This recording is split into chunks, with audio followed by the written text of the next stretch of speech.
Much, everyone. Got a very big day today. I want to start by saying that our love and prayers of every American continue to be with our fellow citizens who have lost a cherished friend or family member to the virus.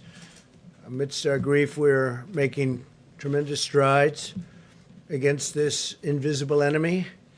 Thanks to our aggressive campaign against the virus and the extraordinary talent of our medical professionals, our mortality rate remains roughly half of that of many other countries and one of the lowest of any country in the world.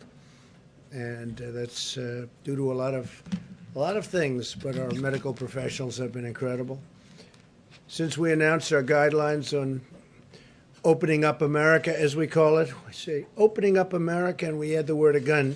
I think we can add the word probably again, but that's what it is. We're opening up America again. 20 states representing 40% of the U.S. population have announced that they are making plans and preparations to safely restart their economies in the very near future. So that's 20 states. It's about 40% of our country. They're moving along pretty quickly. 3 announced today, as you know. And they're going to be doing it safely. They're going to be doing it with tremendous passion. They want to get back to work. The country wants to get back to work. A short time ago, the Senate passed the Paycheck Protection Program and Healthcare Enhancement Act with additional funding for the Paycheck Protection Program, hospitals, and testing. A lot of money for all of them, especially for our workers and our small businesses. My administration has worked aggressively with Congress to negotiate this critical $482 billion funding package. We reached a deal that includes $382 billion in crucial small business support to keep workers on the payroll, $75 billion to aid hospitals, which really need the aid, and very badly, very proud of that, and $25 billion to support coronavirus testing efforts. I urge the House to pass the bill, and they're going to be voting on it, I imagine, very, very soon. I think while we're here, and so he's a very busy man, as you know, Secretary Mnuchin, he's going to be running back, so I thought we'll talk about that now, and we'll take a couple of questions on that, and then he can go and start phase 4 as the ink is drying. Probably they'll be voting tomorrow in the House, but shortly, and I think we have tremendous support. So, Steve, please come up, say a few words. Steve? Yeah. Thank you, Mr. President, and thank you for all your work with us to get this passed. I'd especially like to thank Mitch McConnell and Chuck Schumer and the entire Senate for passing this. I'd also like to thank Kevin McCarthy and Nancy Pelosi, who have been working with us round the clock as well, and our Chief of Staff, Mark Meadows, who was also very instrumental in this. Let me just comment. We've had tremendous support for the PPP. This gives us another $310 billion for the PPP. We look forward to the House passing this tomorrow and being up and running quickly after that. This also gives us $50 billion for disaster loans, EIDL loans, that will allow the SBA to make $300 billion of disaster loans, all for small businesses. Also allows us, as the President said, more money to hospitals and an unprecedented amount of money for testing. And again, I think we understand hospitals, not only the hospitals that have been impacted by coronavirus, but more importantly, many hospitals that have been shut down, and making sure that the doctors and nurses get money. Now, let me make just one more comment on the program. We have over 1 million companies that have received this with less than 10 workers. So there is very broad participation in really small business. I will comment, there have been some big businesses that have taken these loans. I was pleased to see that Shake Shack returned the money. We will be putting out some FAQs. There is a certification that people are making, And I ask people, just make sure the intent of this was for business that needed the money. We'll put out an FAQ. But again, the intent of this money was not for big public companies that have access to capital. And not for Harvard, you might say. So, Mr. Secretary, are you going to request that those other companies, because obviously Shake Shack was not alone in being a big company that got money in this, are you going to be I'm asking? going to request. You're going to ask them to return that money? Yep. Yeah, Harvard's going to pay back the money, and they shouldn't be taking it. So Harvard's going to. You have a number of, I'm not going to mention any other names, but when I saw Harvard, they have one of the largest endowments anywhere in the country, maybe in the world, I guess, and they're going to pay back that money. And I just want to clarify, They because shouldn't have certain people on the PPP may have not been clear in understanding the certification. So we will give people the benefit of the doubt. We're going to put an FAQ out, explain the certification. If you pay back the loan right away, you won't have liability to the SBA and to Treasury. But there are severe consequences for people who don't attest properly to this certification. And again, we want to make sure this money is available to small businesses that need it, people who have invested their entire life savings. We appreciate what's going on, and they're hiring people back. And how are you going to ensure that those small businesses, those small restaurants, cafes, bars, who did not get the money last time around are going to get it this time? Well, as I said, there are a million of these companies that did get it that are very small. We're working with the banks. We're extremely pleased that the small banks did great. 20% of the loans were made by banks of $1 billion and less, 60% by 20 billion and less, and the big banks also. We want everybody to participate. There's now a lot of money back in the program, and we look forward to all these small businesses getting access to funds. Brett, it's great to see you here. Thank you, Mr. Secretary. Do you estimate how long this is going to take? That other pot of money obviously went quickly. Do you assume this is going to go quickly as well? Well, let me just say, we're pleased with the success of this program and how quickly this got up operationally. We've put out more money in these SBA loans than in the last 10 years of SBA. So I want to thank all the banks that have worked really hard. We knew that when we passed this originally, if there was full takeout, we wouldn't have enough money. That's why we've worked with Congress for more money. And this is going to, we've already impacted about 30 million workers.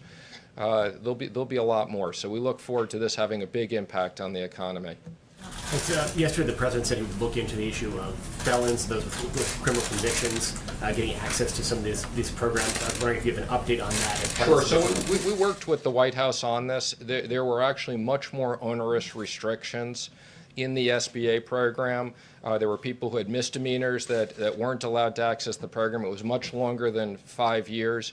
And, we very much, because of the criminal reform legislation that was passed and the work that's been done in the White House by Jared and others, we specifically designed the program, and the 5 years was significantly shorter than what had been done before. So we had already taken that into account. Consideration of For now, we're not going to do that. But I want to just emphasize, we did take this into account. There were a lot of people that wouldn't have access previously, and we changed those regulations. Mr. Secretary, the president talked about a phase 4. I know we all understand the circumstances and why businesses need this, but how many more phases can we afford to have, or can businesses expect to have? Do you see a phase 5, a phase 6, a phase 7? What's your thinking on this? Well, first of all, I very much appreciate the president's support for phase 4. He put out a tweet. As the president said, we would look forward to phase 4. Would be infrastructure. The president's been talking about infrastructure since the campaign. Roads, bridges, broadband, especially broadband now to rural America is very important. We've talked about incentives for restaurants, sports, entertainment, because these businesses have been impacted. The president has talked multiple times about a payroll tax cut. And we've also, we're talking about, in the case of states, we've heard from the governors and the fiscal issues of the states.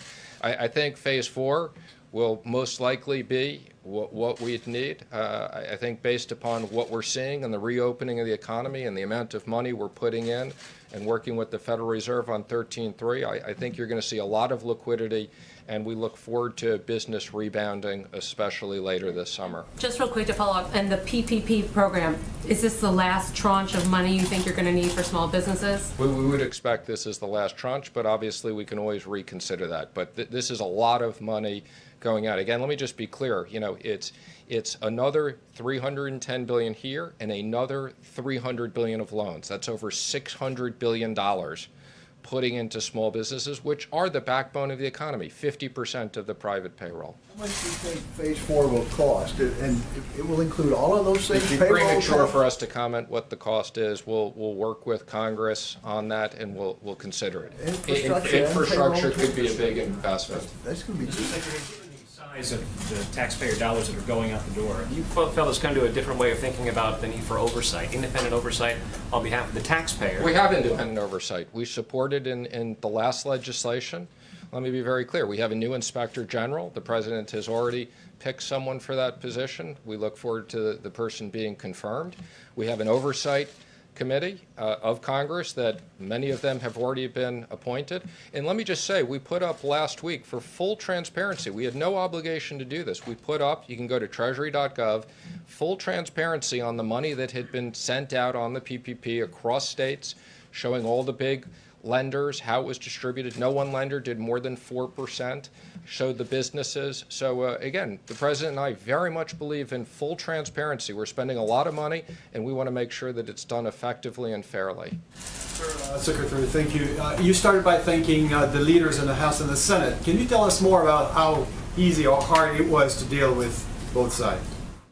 Well, we've been working around the clock. I think there's been very good bipartisan support to get this done. The Congress is coming together, understanding the importance of this, and we've been working around the clock for days. So this is important legislation. It was a lot. We spoke to a lot of people. Mark Meadows has been fantastic, as I said. It's great to have him here in the White House. I couldn't have done this without him working on this with me, and the president and vice president have been available to us around the clock. So this was a big team effort. Collaboration of the Democrats? Absolutely. We couldn't have done this today without unanimous consent and the Democrats being on board, and we look forward to this being passed on a bipartisan basis tomorrow. This is a real example of the country coming together to fight this virus. What is your best understanding of what Mitch McConnell wants from an infrastructure package? Again, I think we're not at the point of designing that. Like every other bill, we will work with senators on both sides on a bipartisan basis.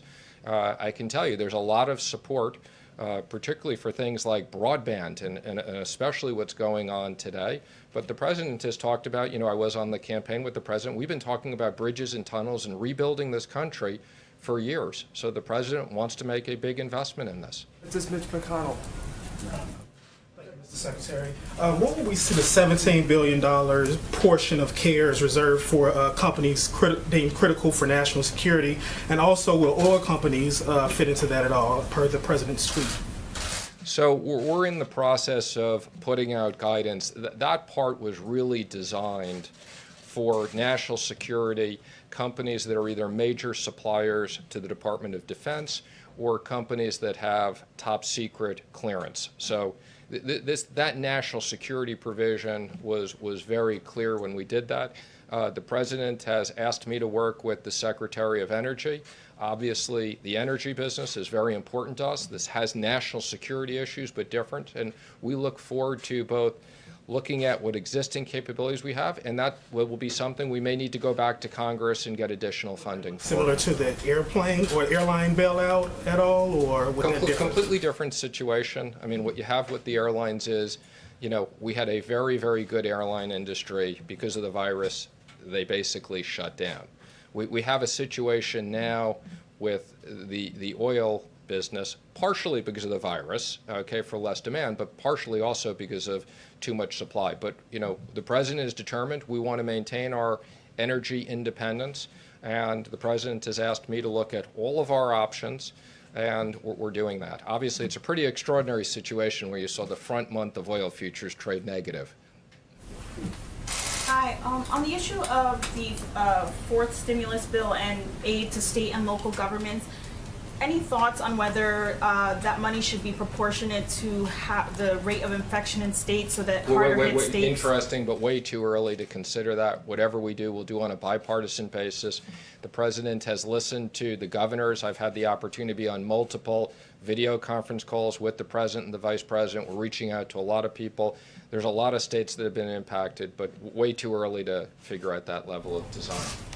You mentioned if a large company applies for one of these loans and maybe manipulates or works the system or works the loopholes to get it, what are some of the consequences to, if a large company tries to get one of these PPP loans? What can you do?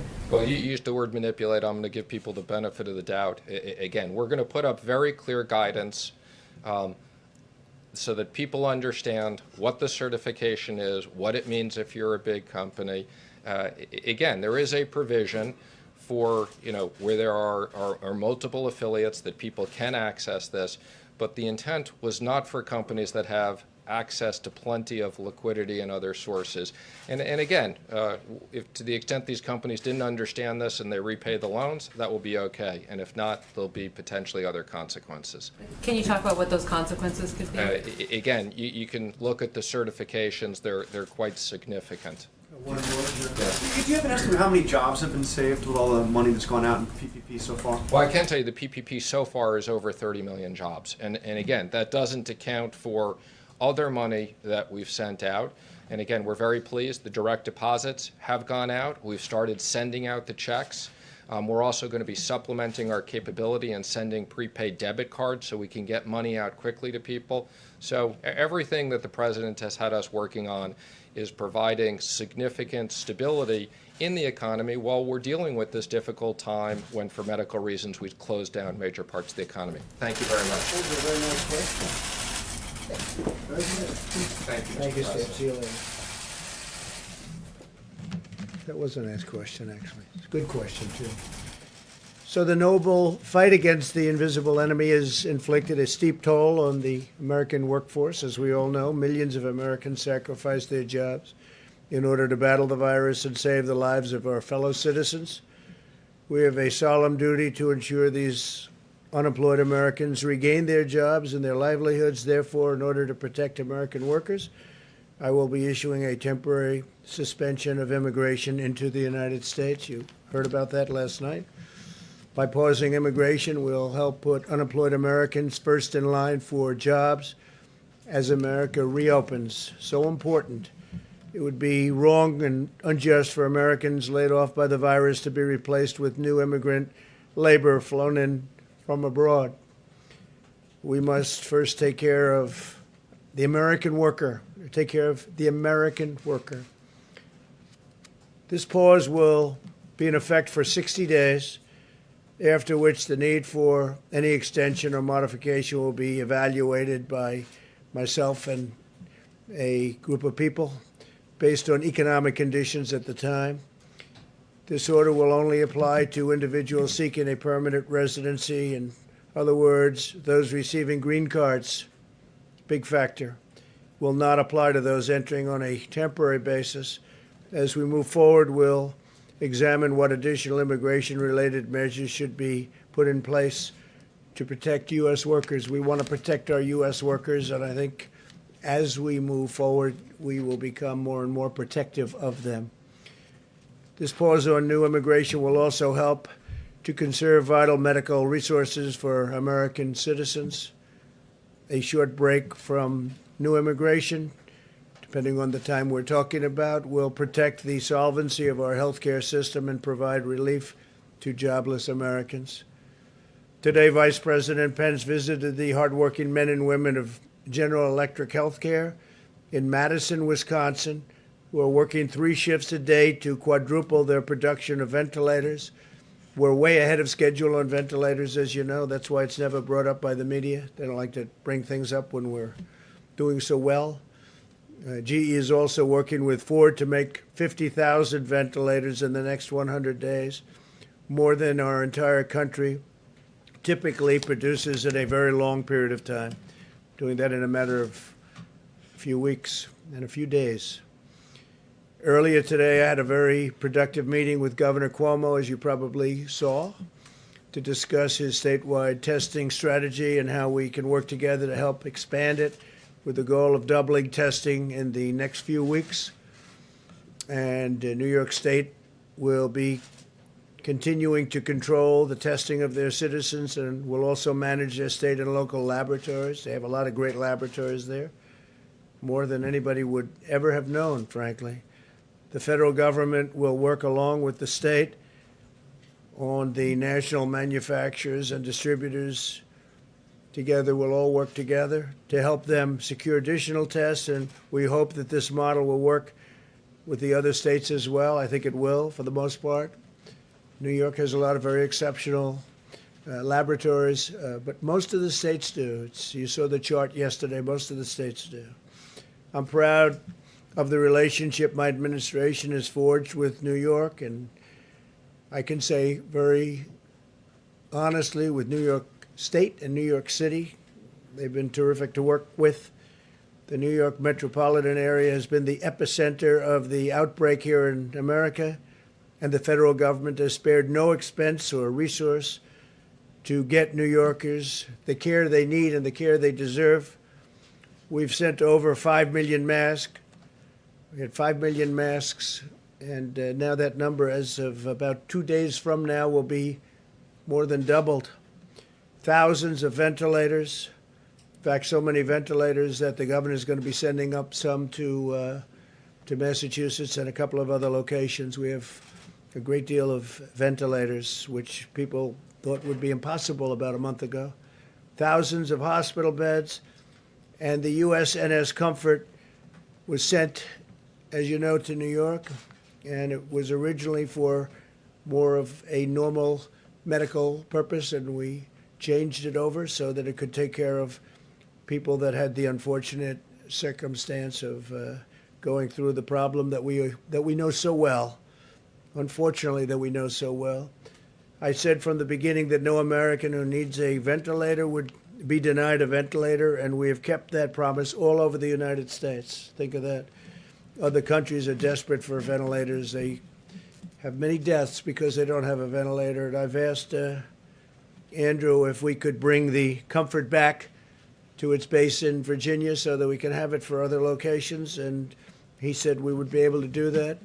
Javits Center has been a great help to them, but we'll be bringing the ship back at the earliest time, and we'll get it ready for its next mission, which will, I'm sure, be a very important one also. But it was an honor. They reconverted it after it got there into handling an event that they were not expecting to be handling.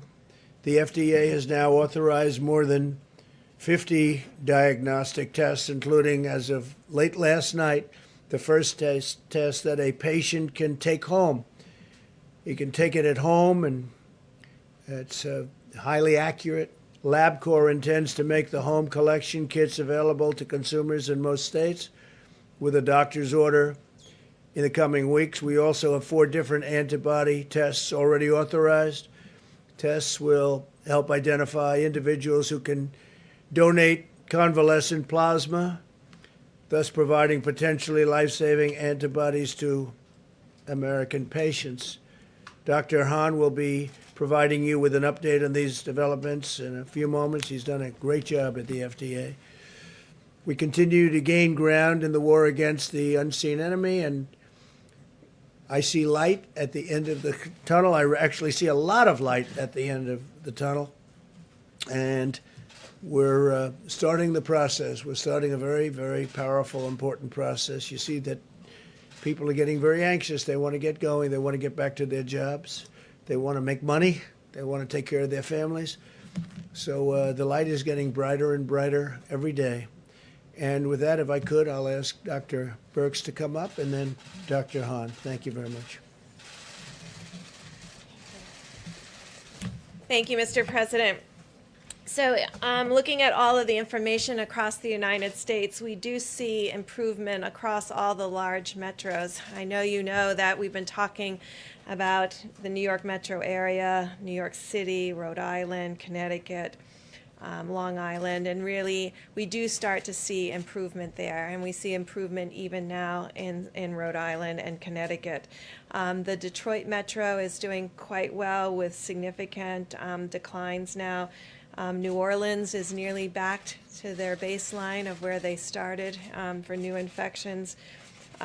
We also are seeing improvements in Chicago and Boston, and that has been a great concern for us over the last several weeks, but they appear now to be flattening. Both also Philadelphia and Houston, Atlanta, Nashville, Baltimore, Indianapolis, and St. Louis also appear to be flattening. The DC metro area, we don't see a decline yet, so hopefully all of you are still social distancing and doing everything that you can. I wanted to remind everybody of 2 points. When we brought up and the president put out the guidelines for opening up America again, it was very clear to use data and to really work together to mitigate against any resurgence, and also critically to protect the vulnerable. And what we're seeing across rural America and in some of the smaller population states is we're still seeing outbreaks in long-term care facilities. And we asked everyone in phase 1 to make sure that they continued their social distancing in public, to ensure that the vulnerable with comorbidities and other conditions and among the elderly were staying at home, and making sure we're still providing service to them. But as individual Americans, as we begin to open up, we also made it very clear that individual Americans need to continue all of their hygiene pieces, ensuring social distancing, washing hands, not touching their face, and making sure that they're not bringing the virus home to vulnerable individuals within the household. And remember, those were to continue through all 3 phases. And so really want to call people's attention again to the guidelines.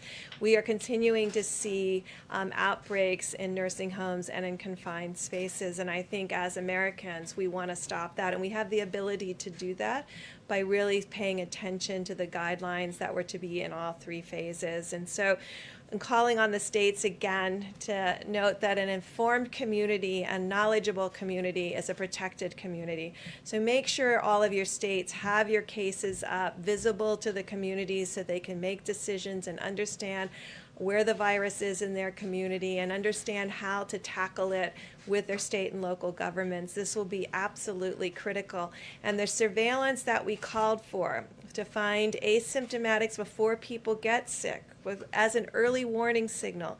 We ask for those to be in the federal clinics, in our inner city, more vulnerable areas, among indigenous populations, and of course in our long-term care facilities and prisons.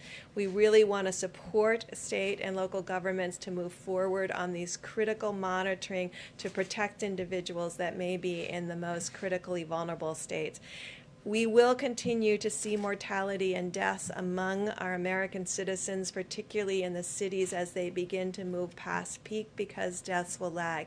And so we really need to continue to unite and really, really, really support our healthcare providers who are still on the front lines. They have been on the front lines now for weeks and weeks and weeks. And so no matter what city they have been in, they have not seen the relief that we've been able to talk about at the light at the end of the tunnel because of the delay in hospitalizations and deaths. So to our healthcare providers, to our respiratory therapists, and to everyone in the labs, thank you for the work that you're doing to protect Americans and give us one of the lowest mortality rates in the entire world. Thank you. Thank you very much. Thank you, Mr. President. And I just want to echo what Dr. Burke said just a few short months ago. I was one of those doctors on the front lines, and I know how terrific they're working and how well they're doing for the American people. And a shout out to them for just the wonderful work that they do every day. So President Trump asked the FDA to remove all unnecessary barriers that were in place to help with the development of both diagnostics and therapeutics, and we have done that. I'm here to give you an update on FDA's efforts around serologic tests, which, as you know, are antibody tests, which detect in the blood the natural immunity that someone might develop in response to infection, in this case COVID-19. These aren't diagnostic tests, but these are tests that actually detect the antibody, so an indication that one has had the infection and has responded. And I think it's important for everyone to understand that the timing of the response of the antibody to the infection isn't completely known, but we know that it takes some time to actually develop that. And there's two types of antibody responses that can be detected. And the antibody tests are just one piece of the larger response that you've heard in the America Returning to Work plan that the President has, with the task force, has developed. And this pandemic is truly unprecedented in nature, and you'll see reports around the world of different antibody tests that have been used. And I think that's a reflection of the fact that we're just learning and beginning to understand what that response looks like. And many of these tests have different characteristics that allow to detect at different points in the infection. I do want to address one issue that we are laser focused on at FDA, and that is in an effort to provide laboratories and healthcare providers the early access to tests. We issued a policy earlier in March that allowed test developers the opportunity to quickly get their tests to market and address the needs of the nation as posed by the epidemic. In March, we provided this regulatory flexibility to manufacturers, and here's what we required of them.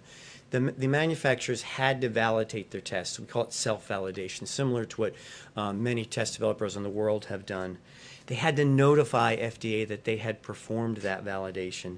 And then they had to label their products appropriately in the package insert with information about the validation, as well as the fact that it's not a diagnostic test, that it's an antibody test. And the bottom line here is that FDA still expects manufacturers and test developers to validate their antibody tests even under this revised policy. Now, we've done a couple of things to actually help end users, to help laboratories, providers, et cetera, states in terms of their use of these antibody tests. One is that we're working with CDC and NCI to actually validate some of the more than 90 manufacturers who've notified us that they brought their test to market, so to do an independent validation. And that process is going. We expect to hear more information this week about that, and we will provide that information in a transparent manner. We also want to go after anyone who is saying that the test has been authorized or has been approved by the FDA, but actually hasn't. And we've authorized 4 applications for antibody tests, and 140 test developers are pursuing applications for us as we speak. So it's not okay for someone to say that a test's been authorized or approved by FDA when it hasn't, and we are pursuing them both by in direct contact with the manufacturers, but also at the border. And so we have increased these interdiction efforts, and we will continue to outreach and do that with the manufacturers to make sure that we provide the most up-to-date information to the end users of these products. And we will continue to make all of our efforts, both in the diagnostics and the therapeutics, to help America open up again. Thank you, Mr. President. Thank you very much. Dr. Hahn? Go ahead. Dr. Hahn, you're speaking of 140 different developers, more than 90 manufacturers. How many of these tests actually work? So as I mentioned, the 90 that have come forward and said they're marketing in the U.S., they are required by us to have self-validation, and they're required to label that appropriately in their package insert.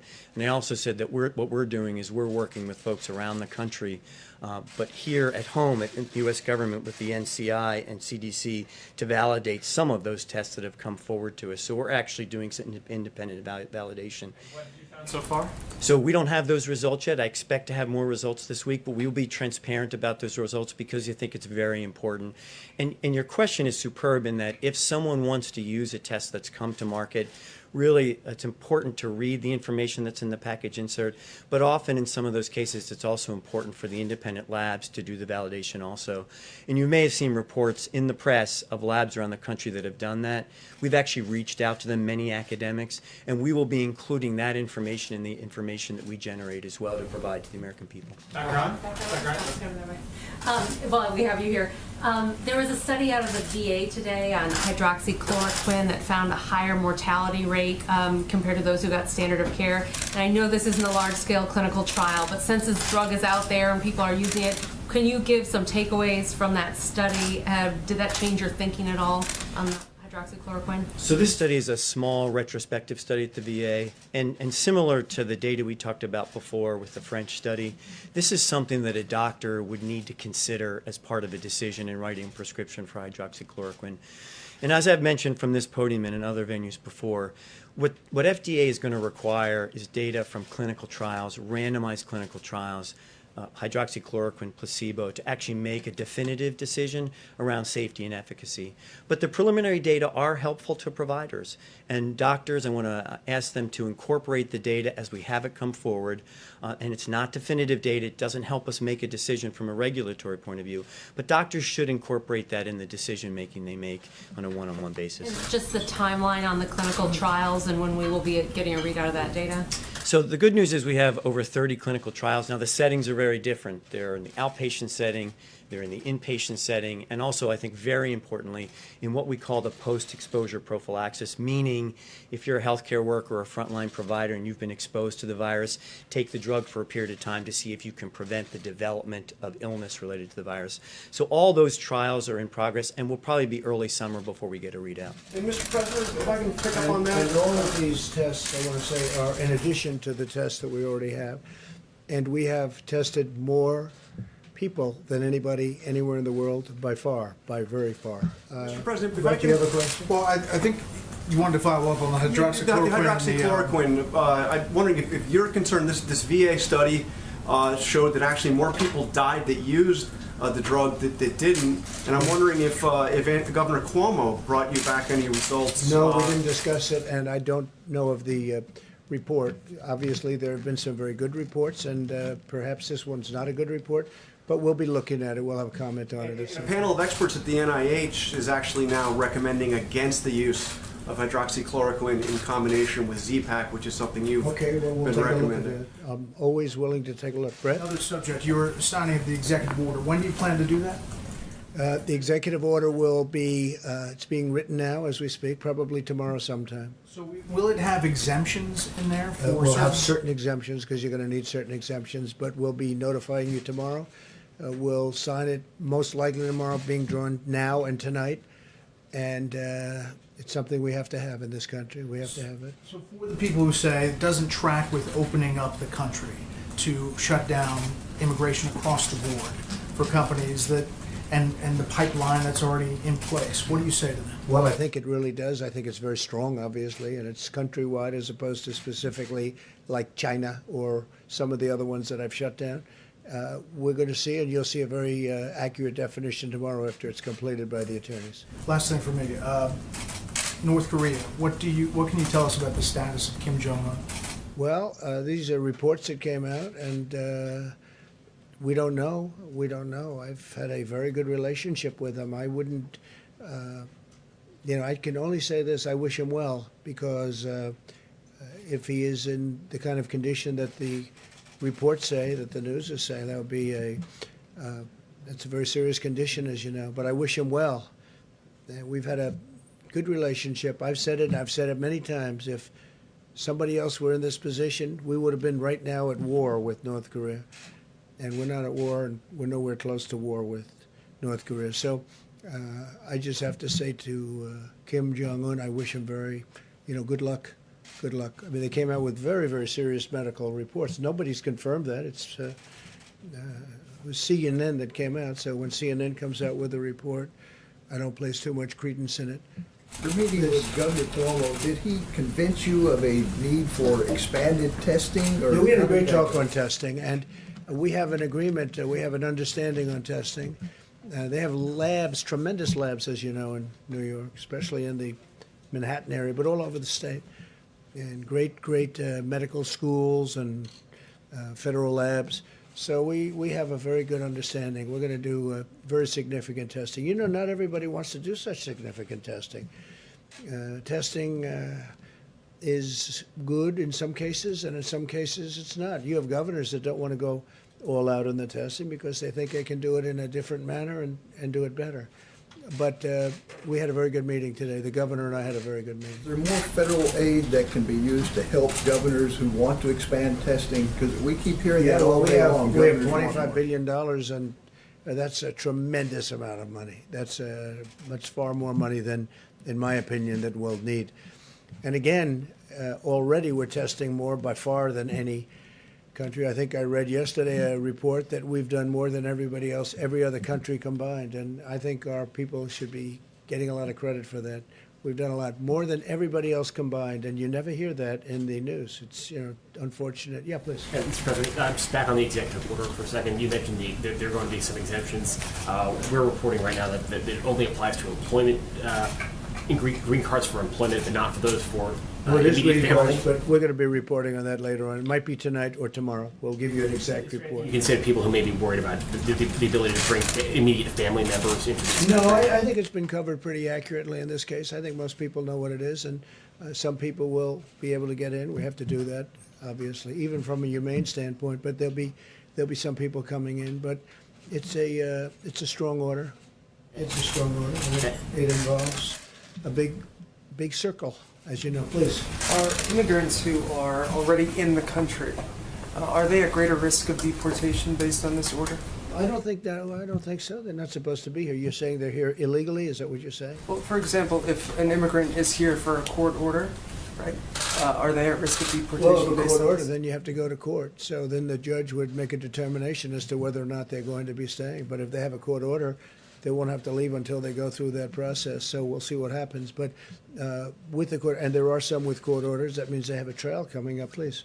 So obviously, on the immigration executive order, you've raised concern for a long time, even in good economic times, about immigrants taking Americans' jobs. So under what conditions would you consider lifting this halt on immigration? Well, we're doing, yeah. Or is this sort of an opportunity to address what you've seen as a problem for a long time? Well, I think, look, right now, obviously, we had the greatest economy in the world, and then one day we had to shut it down. They said, you have to shut it down. We did the right thing, because I think we would have had 1 million or maybe even 2 million or maybe more than that deaths. So we did the right thing. But certainly this would pertain. I mean, when you look at it right now, the last thing we want to do is take American workers' jobs. It's one thing when we were essentially, they used to call it full employment, and it's another thing right now. Right now, we have people that have lost their jobs, and we hope they're going to come back and come back fast, and then we can have an even deeper discussion. But right now, we have to have jobs for Americans. Would you have any sense of, like, if unemployment gets to 4% or 5%? You know, Well, people who are we'll have looking to see. I mean, I hope we're in that position to have that debate. Right now, we're not in that position. Right now, we closed down the largest economy, the greatest economy in the history of the world. It's the most successful economy. When you look at the stock market, we're breaking records virtually every week, sometimes every day.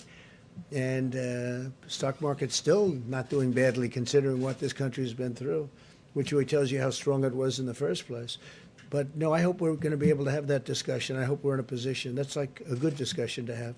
But that'll be a little bit later. Brett? I have a question for Dr. Birx about the CDC director said in an interview that perhaps this second wave of the coronavirus in the fall could be worse because it is timed with the seasonal flu. I'm just wondering if you could talk about that in context of as you're opening up the country and these guidelines that you've laid out. Yeah, so we were very clear in the guidelines that we believe we can monitor communities at the community level by using the influenza-like illness and the syndromic respiratory and gastrointestinal components of this particular virus. Obviously, when we have flu, we're working on an algorithm that you test for flu, and then you test for COVID, and making sure that we are building the testing capacity to be able to do that. Because I think it's very important that you're going to be able, on the surface, a patient when they come in with early flu and early COVID can look very close to get identical. So we need to have testing in place to be able to separate and ensure those patients receive the best treatment. We're also hoping by that time that we have additional treatment options for people with COVID-19, so that there will be additional treatment available in the fall. Your message would be to prepare for that time, thinking that it'll come back together. The president has made it clear that we have the emergency, which we have been working on, the opening up guidelines, and just like he talks about phase 4, he has us very much working on the next 60, 90, and for all on with fall, and that's why he's not stopped any of the ventilator orders. It's very important that we have a completely refreshed and a comprehensive stockpile going into the fall. And I think that's why we continue to bring in those shipments and work on the ventilators so that those would be available not only for the United States, but certainly if other partner countries have this level of tragedy. So you agree, if I can follow up on that? So you agree this could come back actually worse in the fall? I don't know if it will be worse. I think this has been pretty bad.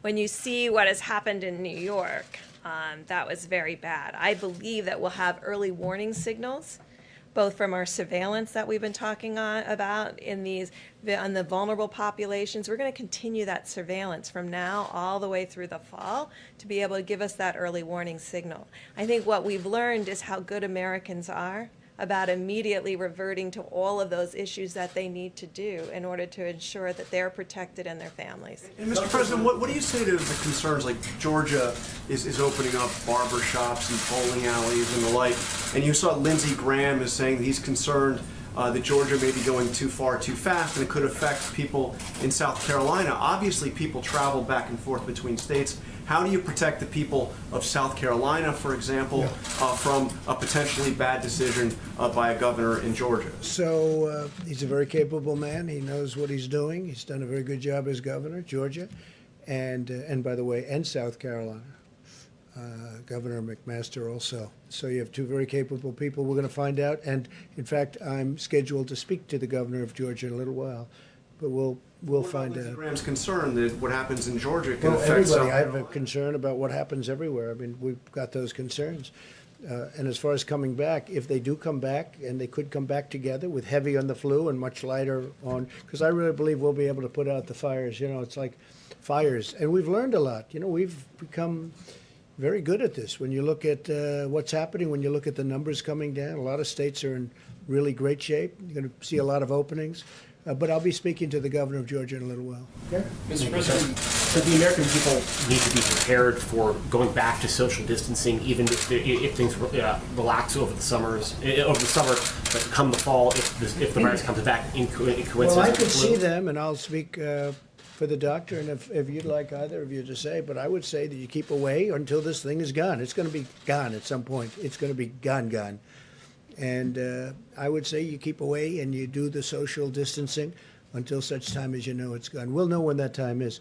Your executive orders to last for 60 days. How will you decide whether to extend it? Does it Well, I'll look at the depend on- economy. I'll see where we are with the economy, basically, and I think I'll have a very easy decision to make. I hope that the economy is going to be great by that time, but we'll see. But right now, in light of the fact that Americans are out of jobs, I can't be taken in. Roll it for another 60 days, or? Well, I could roll it for 30 days, or I could roll it for much more than 60 days. We'll have to take a look at the time, but we'll be looking at 60 days, and we'll see what it is. Yeah, in the back. And there is reporting that you... Under immigration order. I'm sorry, you go. Why don't you go, and then you. Okay, on the immigration order, we'll continue with that. There is reporting that you may actually sign a second order to even limit more of those exemptions that you were just talking about. Can you confirm that you are considering? It could happen if I want, but I won't be doing it tomorrow. I'll be signing the primary order, and then we have a secondary order that if I want to do that, we'll make that determination. We can do that. Yeah, we can do that at a little bit different time if we want. But that is under consideration at this Yeah, time, sure, a second order? Secondary orders, yeah. Please. Thank you, Mr. President. I have two questions, one from me and one from a reporter who couldn't be in the room because of social distancing. One from you, one from That's the seat. This is a print good. That's seat. good. Fine. So my first question is about your immigration order. You campaigned on reducing legal immigration. I remember your speech in Phoenix in 2016 on reducing legal immigration. Oh, I campaigned on legal and illegal, but no, I've always said you have to come into the country legally, so not legal. What I campaigned on was people just flooding our border and stopping. And by the way, speaking of that, we have 170 miles, almost 170 miles of very powerful border wall up, and it's moving rapidly, very quickly, and it's having a tremendous impact, and it's making our job a lot easier. Plus, Mexico has 27,000 soldiers right now on our southern border that we share with them, and Mexico's been terrific. They've really helped. You also campaigned on reducing legal immigration. And I'm wondering if some critics are saying that you are using the virus now in this crisis to follow through on that promise to reduce legal immigration. No. Well, I want people that are in this country, I want our citizens to get jobs. I don't want them to have competition. We have a very unusual situation where something came in that nobody has seen for many, many decades. Probably 1917 would be the closest analogy if you look at it, when you look at the contagion, the kind of contagion we're talking about. So, no, I'm not doing that at all. I want the American worker and our American citizens to be able to get jobs. I don't want them to compete right now. There's a big difference when we have a full economy, and frankly, where some of the companies, we have many companies moving in, where they need workers. That's a big difference between that and where all of a sudden a lot of people lose jobs. As you know, a lot of farmers rely on seasonal migrant workers that come in on the affected. The farmers will not be. That's an important point. The farmers will not be affected. workers? Yeah, that's a very important point. I mean, it's a great point, actually. I'm glad you brought it up. No, the farmers will not be affected. Your They've had cases where they stopped everybody from coming in, and all the farmers went out of business. They were literally out of business. You remember that, Brett? It was not so long ago. But it's easy. It's easier to stop everything cold than it is to plan it so that the farmers have the people that have been working on those farms for many years, and that's what we're doing. No, the farmers will not be affected by this at all. If anything, we're going to make it easier, and we're doing a process that will make it better for those workers to come in, to go to the farm where they've been for a long time. Now, for a question from a reporter who's out of the room, this is from the Washington Times, Tom Howell. Why hasn't the CDC, the federal government's main disease-fighting agency, had a more public-facing role amid the pandemic? It was holding regular media calls early on, but has not held one since early to mid-March. Well, I can tell you that the CDC has been terrific. We've worked with them very closely. They were very much involved, even in the border decision that I made last night. And the director's doing a good job. And we have always, whether it's Tony or Deborah or Steve, we have always a lot of people up. And certainly, as you've seen, the director's been here a lot, right? He's been here, he's been sitting here, he's been speaking a lot. No, CDC is very much involved in everything we've done. Well, yeah, please. More calls. The director of the CDC said the protests against stay-at-home orders are not helpful. You've encouraged some of these protests. What are your thoughts on the CDC director saying that these protests are not a good idea? People, look, it's not a question of helpful or not. People want to get back to work.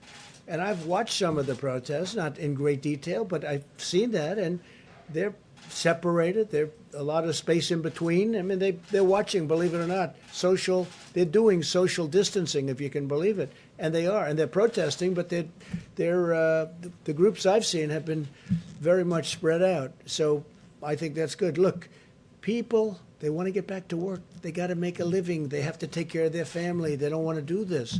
It's, unfortunate, maybe one way or the other. Both are unfortunate. But you have a lot of people out there that are anxious to get back. Yeah, please. Surveys seem to be indicating that people are actually more concerned. More people are concerned about the virus spread, and they don't want to go out. Yeah. They don't want to go to work. They don't want to go outside. There are two groups. They're big groups, both of them. So my question is, what good is it for these businesses that would reopen if the customers are afraid Well, at to the go same outside? time, we have to build back our country, and I'm going to make our country bigger and better and stronger, and we have to get started. There's a big difference, though, because people have really been through a lot, and they understand what to do now. Before, nobody had ever heard of a thing like this. Wouldn't you say? I mean, nobody ever heard of a thing like this. Distancing, social distancing, what does that mean? Washing your hands every 15 minutes, what does that mean? I mean, people had never seen or heard about anything like this. Now they really are. They've not only have they done it, but they've done a good job of it. But you have people, you can't break the country. At some point, you have to go back. Now, hopefully the governors are going to do, because I want the governors, and I've always wanted that. You could call it federalism, you can call it whatever you want. But the governors, I want them to do it. If we see them doing something we don't like, we'll stop it very quickly. But they're doing a good job. They're being careful. Some of the governors, frankly, they're in a position where they can do it sooner or they can do it a little bit later, and that's okay. But people, they don't want to, they need money. They need help. We're going to lose, and we can't break our country over this. We can't do it. We have to get going. With that being said, some are going to go soon and some are not. Yeah, in the back, please. If I might just, pardon me, hair salons, nail salons. tattoo parlors. Dr. Birx, can you weigh in on this? Because the people of Atlanta want to hear from you as well, as much as they want to hear from their governor and from you, Mr. President. I think it's fine. How do you safely have hair salons and nail salons and tattoo parlors where people inherently, this is in Georgia, where people have to inherently be close together? I think what I've been trying to communicate over the last several days is it's really important that the governors and mayors communicate critical information to their communities and show very clearly the data. Remember, we wanted this data and evidence-based, the data that they utilize to make decisions and the data that the mayors should use in each of the communities, because it will have to be on a community-by-community opening, because there are different communities in different places, even in Georgia. And so I believe people in Atlanta would understand that if their cases are not going down, that they need to continue to do everything that we said: social distancing, washing your hands, wearing a mask in public. So if there's a way that people can social distance and do those things, then they can do those things. I don't know how, but people are very creative. So I'm not going to prejudge, but we have told people very clearly, and the President guidelines made it very clear about the expectations of phase one. And remember, phase one also included social distancing in restaurants, social distancing in every place that was entertainment, and keeping your own individual social groups to less than 10. I mean, we've been very clear in the guidelines, and I think it's up to the governors and mayors to ensure that they're following the best they can each of those phases to make sure that both the public is completely protected. But the governors and mayors also need to communicate very clearly on the data that was used for decision making and make that transparent and available to their communities. It seems clear that and it also depends, as an example that you just gave, are they doing testing before they go in? We have to find that out. That's why I'm speaking to the governor a little while, and I'll be asking him those questions. Please, go ahead. Thank you, Mr. President. Just trying to get a sense of what you have left in the toolbox as it relates to oil. You hashed out the deal with OPEC Plus. You've ordered for purchases into the SPR. I mean, what else can be done? Well, the biggest thing in the toolbox is to get our country open. That's by far the biggest thing there is. If we can open pretty well, and I think we're going to, over a period of time, piece by piece, puzzle, remember? If we can open well, I think that's your biggest part by far. That's where the engine is, more important than any other thing that we can work on. Please, go ahead. Thank you, Mr. President. Two New York-related questions. In your meeting with Governor Cuomo, was there talk about providing states like New York with aid in the fourth stimulus package? I'm wondering if you have any thoughts on whether that aid should be tied to infection rates, whether states like New York, New Jersey that have been hardest hit should receive more money, and also wondering if you have any thoughts on Mayor Bill de Blasio saying today that he'd like to host a ticker tape parade of sorts once this is all over to honor the healthcare workers. As a New Yorker, have any thoughts? Frankly, that sounds like a good idea to me. When it's all over, it sounds like a great idea. They deserve it. They're warriors. They've done an incredible job. We mentioned briefly the state aid. We talked about that, Governor Cuomo and myself, and I agree with him on that. And I think most Republicans agree too, and Democrats. And that's part of phase 4. And I think infrastructure is going to be a big part. We have to rebuild our country. I mean, you take a look where we spend, and we go over this all the time, but $8 trillion in the Middle East. We want to rebuild our country. And that means our bridges, our tunnels, even schools. We're doing something with schools. We have to do our roadways. That what's happened.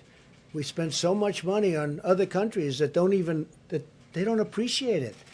Okay? They don't appreciate it. We're going to spend money now on our country, and it's going to be our jobs, and it's going to be our equipment. It's going to be made. Much of it is going to be made here. Hopefully, at some point, all of it's going to be made here. John? Mr. President, at that podium back on March 9th, Vice President Pence said that over 1 million tests had been distributed, and then he said, and this is an exact quote, before the end of this week, another 4 million tests will be distributed. As you know now, 6 weeks later, we still aren't at 4 million tests. I don't know what to say. With the testing. Ready? Are you ready? Again, I'll say it for the 5th time. We have tested more than any country in the world, and some of the countries are very big. Okay, more than any country in the world. We have one of the most successful, if you call mortality rates because one person, and I always say that for you in particular, one person is too many. But we've done very well. Our testing, if you add them all up, we've tested more. Now, I don't know what Mike Pence said, but I'm sure he could answer that He's question. at 4 million tests, and we're 6 You know weeks what? later. we're You not ready? at that Again, point. we've tested more than every country in the world, even put together. So that's all I can say. As far as Mike, he'll answer your question when he's here. Mr. President. We'll be back tomorrow. I just want to go back to the China deal and the phase one of this China deal. Yeah. The flight ban is still in place. How confident are you that the Chinese are not going to invoke the natural disaster clause to just wait before getting into their... Well, we're going to see. Look, there's nobody ever been tougher on China than me. And that means for 20 years, you go back 20 years. I probably got elected at least partially on the fact that I've been very tough. I said China's been ripping us off for years. I'd go into Michigan, I'd go into Pennsylvania, I'd make speeches unrelated to being a politician. I'd be invited, I'd be speaking to people, which I like to do because I love the people. I love the people of this country. And I'd make speeches. I'd say, how did you let this happen with China? I even asked the leaders of China, how did this ever happen? Where our country loses tens of billions of dollars a year. And I don't mean just tens. Take a look, 200 billion, 300 billion, 400 billion, 500 billion dollars a year. How did they ever let a thing like this happen? Now, if you look at this last year, the deficit went way down, and I'm talking about even before. Now it's much different. But a lot of things are happening. Great things were happening, except all of a sudden, out of nowhere, came the invisible enemy. And we think we know where it came from, and we'll be talking about that probably a lot. But came the invisible enemy. There's been nobody tougher than me on China. You have no guarantee that they are going to go ahead with this phase one. But if that happens, we'll do a termination, and we'll do what I can do better than anybody. Yeah, please. Mr. President, on China, have U.S. intelligence analysts told you that they think that the virus escaped from a Chinese research lab, that it was Well, I can't tell you that. Have U.S. intelligence agents told me? I mean, what kind of a question is that? Do you feel I can't. confident that- Do you want me to tell you? Oh, let me tell you what they told me. Look, they told me plenty. They told me plenty. Brett? I wanted to follow up on, you said about the small business program, Harvard's going to pay the money back. How confident are you that you can claw back money for Well, I'm places going to like have to look. Harvard? I don't like when Harvard, that has, I think, a $40 billion endowment or some incredible amount of money, that Harvard gets this money. Harvard should pay that money back. I want Harvard to pay the money back, okay? And if they won't do that, then we won't do something else. They have to pay it back. I don't like it. I don't like it. This is meant for workers. This isn't meant for one of the richest institutions, not only far beyond schools, in the world. They got to pay it back. I want them to pay it back. Yeah, Mr. President, your Florida clubs have had to furlough Yeah, workers. that's true. Have you thought about asking your family members to maybe keep some of those workers on the payroll to help instead of sending them to the federal Well, government? We've seen other companies do that. Yeah, in Doral, you're not allowed to have the golf courses open. You can't have the clubs open. You can't have anything. It's a big hotel and resort. And I think there's probably 700, 750 people. So you can't have anything open. And you say, what are we going to do? Have full payroll and have the whole place with, there's no income coming in. First of all, everyone's home, and they're supposed to be. Second of all, in Florida, you can't use golf courses. That one I'm not sure I agree with. You have parks and golf courses where you have open space, but that's what it is. So I have others also. Then I have others in different states. I have a lot of different properties. But again, my children run them, and I love my children, and I wish them well. I look forward to comparing my numbers to my children's numbers. I think I'll do better. You haven't thought about asking them to You keep understand that? Well, the closed property is like, you have to close them up, and then hopefully when things get better, we'll just open it up. But you can't have, many hundreds of employees standing around doing nothing. There's no customer. You're not allowed to have a customer. So in some places it's very strict. New Jersey's strict. New York is strict. And you have to do what you have to do. And it's too bad. I feel so badly when I see that. I think that it's a tough policy, but I go by whatever the policy. That's a state policy in the case of Florida. You've communicated regularly with Kim Jong-un, the North Korean leader. Are you going to try to reach out to him to check on his condition? Well, I may, but I just hope he's doing fine. I mean, I've had a very good relationship with Kim Jong-un, and that's to the benefit of the country. That's not a bad thing. That's a good thing. And I'd like to see him be well, and we'll see how he does. Again, I don't know that the reports are true. Do they have a line of succession as far as you know? I don't want to ask him that. I have asked him that, but it's not my purpose to tell you that, in all fairness. But, I hope he does well. Please. I'll follow up with Dr. Birx for a moment. Dr. Birx, if you don't mind, I just wanted to follow up on the question we were asking you about with social distancing in some of these states. With Georgia opening back up, things like tattoo parlors, getting a massage, social distancing, maybe there are some creative ways, but it seems very difficult to do social distancing. So do you have a message for people in Georgia who are soon going to have a choice about going to the hair salon or the nail salon or getting that tattoo if they're not 6 feet apart and they're not able to follow these social distancing guidelines? What's your message to people in a state like Georgia? Well, we made it very clear in a message to all of the American people with opening up America again, the criteria that we wanted states to follow. Those were careful criteria. There were only 6. They were carefully selected in conversations with epidemiologists around the world and with CDC to really pick things that people could understand and use platforms that people have utilized in the past. But it was built on the premise that it needs to be data-driven and it needs to protect those who are most vulnerable. And then it went through the phases, and the very first thing it says, in all phases, all individuals need to continue to wash hands, protect the vulnerable, ensure the safety of others. But in phase 1, it made it clear that social distancing was absolutely key. And I think it's on the White House website, and we ask every American to read it and to use that as their guidelines. Now, we've also asked governors to create county-level information so that communities can see the information and understand why they may be different than a different county, so that it's very transparent and understandable. I had a question here a couple of days ago on a Jacksonville beach, and Jacksonville is dramatically different than Miami. And I think that was reflected in why Jacksonville had a different set of information and regulations. So I'm not going to judge anyone about their decision making. What I'm going to say is we were very clear in what we really believe protects the safety of Americans, and that is clearly laid out in the Opening Up America again. If I may, I have a question because we got data from Tokyo, an increase of cases and a double of the cases in Singapore. We've been, looking a lot at Europe after China, and then we're back into this area of the world. Here we're talking about a plateau and then cases going down.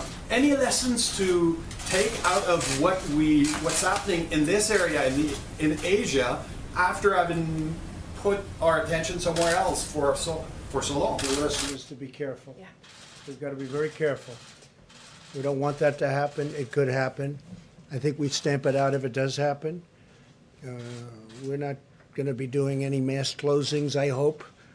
So I think we could, I call them some burning embers, and we put them out.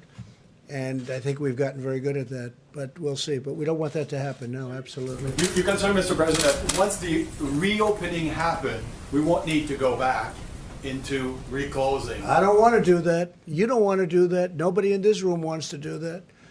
You look forward, I think, Brett, very soon, and John, sitting next to a lot of your fellow reporters, right? The room seems so empty this way. But it's one of those things. Yeah, go ahead, please. Mr. President, thank you. On the topic of public support for your immigration treaties, an Ipsos USA Today poll just came out and found 80% of Americans are supportive of the immigration halt, the temporary freeze. Yes, I know that. Did that have have any, did public support have any effect on your decision making here? And are you surprised by those numbers? Yeah, it's a high number. I did not see that number. I heard there was a poll. I'm sure there'll be a lot of polls. No, look, I think the American people want to make sure that they have jobs for the American people, not for people that come in many cases illegally into our country. So we're doing that. I don't know what the numbers are, but I think just common sense tells you that's where we should be, and that's where the American people want to be. And we're going to build our country back. And I'm telling you, with all of the things that we're doing and infrastructure, which we desperately need, it's going to be an incredible thing taking place. I think it's going to be a renaissance. We're going to have something that will be, a lot of people are going to go to work building those roads and bridges and tunnels and highways and all of the other things we're going to be building. And broadband for the Middle West. I mean, the farmers haven't been treated fairly. Let's face it, the farmers have been treated terribly when it comes to the internet. So we're going to take care of that. We're going to make them very happy. So we'll see you all tomorrow, and we'll have some interesting things to put out tonight. And I appreciate you being here, and it's an honor to have Brett Baer here. I've used his slot a lot, John. I've used that slot a lot. Get on, Mr. President. Huh? You're doing No. what I can get on. We want to have you back soon.